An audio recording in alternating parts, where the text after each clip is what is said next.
ये एक सर्कल है, ठीक है। सर्कल का बीचों बीच में सेंटर होता है। बीचों बीच क्या होता है? सेंटर होता है। ये साइड में किनारे किनारे क्या होता है? पेरीमीटर होता है। किनारे किनारे पेरीमीटर होता है।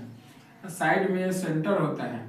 और सेंटर से सर्कल के बीच में जो लाइन खींचते हैं, इसे खींचेंगे सेंटर से तो वो रेडियस होता है। अगर यहाँ से यहाँ तक पूरा ये आपका है सेंटर, ये सेंटर से लाइन अगर खींचेंगे इस पे अगर, तो ये आपका व्यास बनेगा, जिसको डायमीटर बोलते हैं, ठीक है। तो R बराबर होता है D/2। R बराबर क्या होता है? D/2, डायमीटर बाई 2, या डायमीटर बराबर होता है 2 × रेडियस, ठीक है। इसका पेरीमीटर क्या होता है? तो 2πr। 2πr इसका पाई का मान होता है आपका 22/7। 22/7 होता है। लेकिन कभी कभी क्वेश्चन में क्या करता है ना, लिख देता है पाई का मान यूज कीजिए 3.14।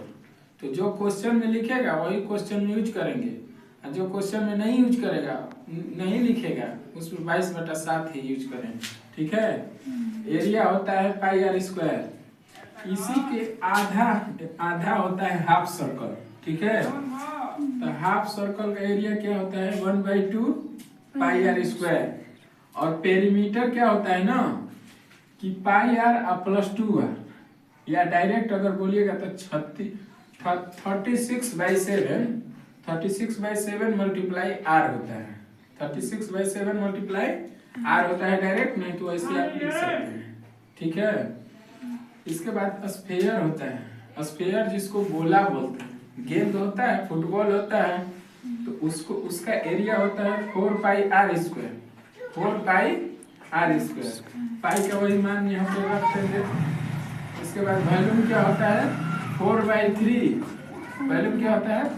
4/3 और πr³ का पैरेललोग्राम। पैरेललोग्राम क्या होता है? ये लाइन और ये लाइन पैरेलल होता है। पैरेलल का मतलब होता है एकदम समानांतर होता है, ये कहीं भी आपस में मिलेगा नहीं, इसको जितना खींचिए मिलेगा नहीं। तो अगर पैरेललोग्राम का एरिया निकालना है तो इसका एरिया होता है 1/2 ए यानी ये पैरेलल साइड और ये पैरेलल साइड, दोनों पैरेलल साइड को जोड़ के और हाइट से मल्टीप्लाई कर देते हैं। ये होता है पैरेललोग्राम का एरिया। इसके बाद आता है एक रोम्बस आता है। रोम्बस आता है तो रोम्बस का एरिया होता है B × H। B यानी ये बेस होता है और ये होता है हाइट। ये रोम्बस में ये भी सेम होता है, ये भी सेम होता है, ये भी सेम होता है। तो रोम्बस का एरिया क्या होता है? Base × height. अगर बेस × हाइट नहीं है ना तो ये डायगोनल होता है। ये बीचों बीच से जो इसको काटेगा उसको डायगोनल बोलते हैं। अगर ये बेस और हाइट नहीं दिया हुआ है तो आप पहला डायगोनल मल्टीप्लाई दूसरा डायगोनल भी करके आप एरिया निकाल सकते हैं। वही लिखे हैं D1 × D2। और ऐसा कभी कभी होता है क्या ना कि एरिया होता है, उसका हाइट मालूम नहीं रहता है, निकालने में बहुत परेशानी होती है। तो उसके लिए एक हीरोन थे, उनका फॉर्मूला है S बोलते हैं। S मतलब होता है A + B + C/2, ठीक है। इसके बाद एरिया इसका निकालना रहता है तो A = S, S-B, लिखते हैं।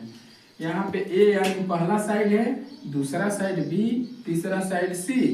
आप तीनों को साइड निकाल के और लास्ट में इसका जो आएगा इसमें से इसको निकाल लीजिएगा। आपका रूट आता है, रूट में अपना निकालिएगा और जो आंसर आएगा वो आपका आंसर होगा।